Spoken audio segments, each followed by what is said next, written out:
민주당이 김건희 여사 특검법 수정안을 제시한 뒤 여야가 치열한 기싸움을 벌이고 있습니다. 민주당은 여당이 합리적인 안을 제시하면 협의할 수 있다고 밝혔지만 국민의힘은 최악의 졸속 입법이라고 반발하고 있습니다. 국회 취재기자 연결돼 있습니다. 홍민기 기자. 네, 국회입니다. 네, 민주당이 모레 본회의에 특검법 수정안 올리기로 했는데 오늘은 어떤 얘기들이 나왔습니까? 네, 민주당은 어제 김건희 여사 관련 기존 14개 의혹 가운데 도이치모터스 주가 조작과 명태균 씨 관련 의혹 등 크게 두 가지로 수사 범위를 좁힌 특검법 수정안을 내놓겠다고 밝혔는데요. 여당 측 요구를 대폭 수용한 수정안을 준비해 모레 열리는 본회의에서 통과시키겠다는 입장입니다. 박찬대 원내대표는 오늘 아침 회의에서 국민의힘이 또다시 민심에 역행한다면 윤석열 정권과 여당은 민심의 성난 파도에 흔적도 없이 흔들려 사라질 거라고 주장했습니다. 직접 들어보시겠습니다.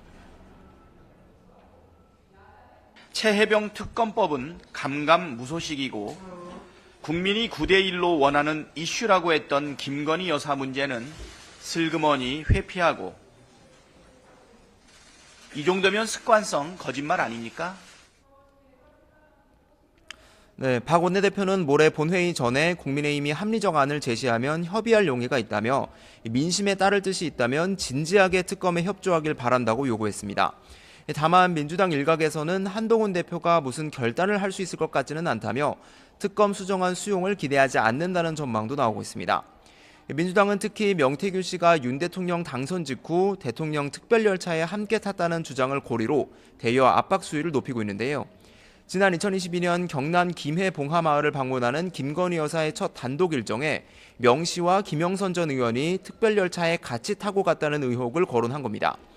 윤종군 의원은 윤 대통령이 기자회견에서 밝힌 것과 달리 김 여사가 명 씨와 문자를 주고받은 것을 넘어 비밀 회동을 했다는 정황이 나온 것이라며 지금이라도 특별열차 운행 기록과 탑승자 명단을 공개하라고 요구했습니다.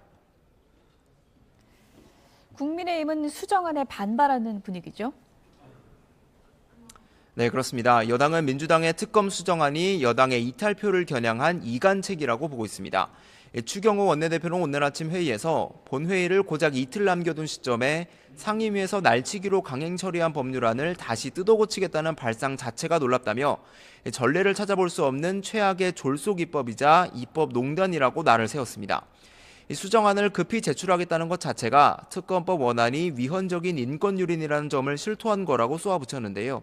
추 원내대표의 발언도 직접 들어보시겠습니다. 나라의 법률을 만드는 일을 정략적 흥정 대상처럼 취급하고 특검을 상대 정당의 분열을 조장하는 공격 카드로 악용하는 것은 매우 저급한 정치 행태입니다.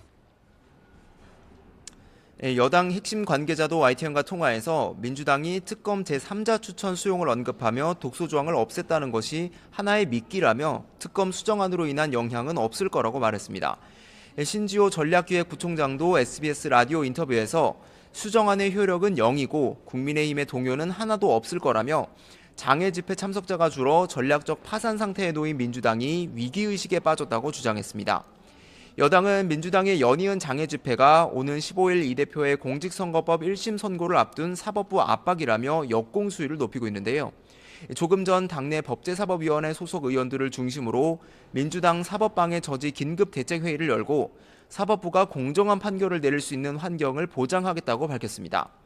한동훈 대표는 특히 이번 주와 다음 주말은 서울 시내 대학별 논술고사가 실시된다며 수험생과 학부모의 마음을 민주당이 한 번 더 생각해달라고 말했습니다.